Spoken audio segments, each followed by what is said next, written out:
So at PayPal, we never promoted anybody based upon their management skill. We promoted everybody based upon their craft. So if you wanted to be running the design team, you had to be the best designer. If you wanted to run the engineering team, you had to be the best engineer. If you wanted to run product, you had to be the best product person. Or a CFO was the best finance person.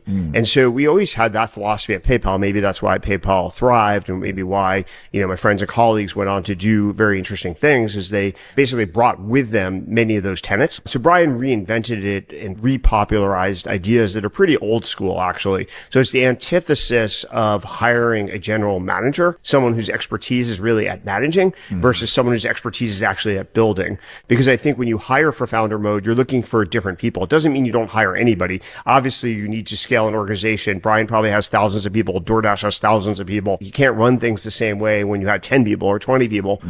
You do need to hire, but you need to look for different traits, different skills. Elon ripped out 80% of the employees at X, and X is thriving. Yeah. Elon's always been in founder mode. Yeah. He's an illustration.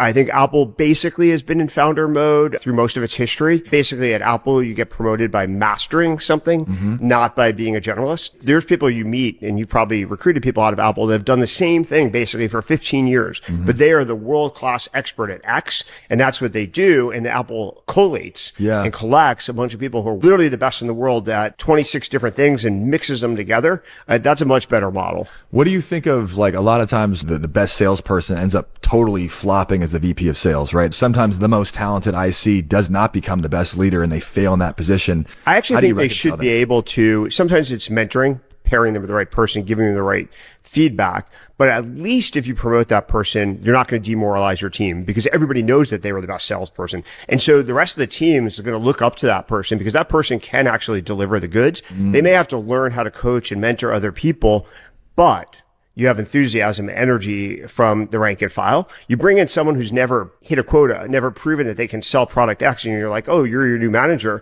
Sometimes people are like, who the hell are you? And it's a very valid critique.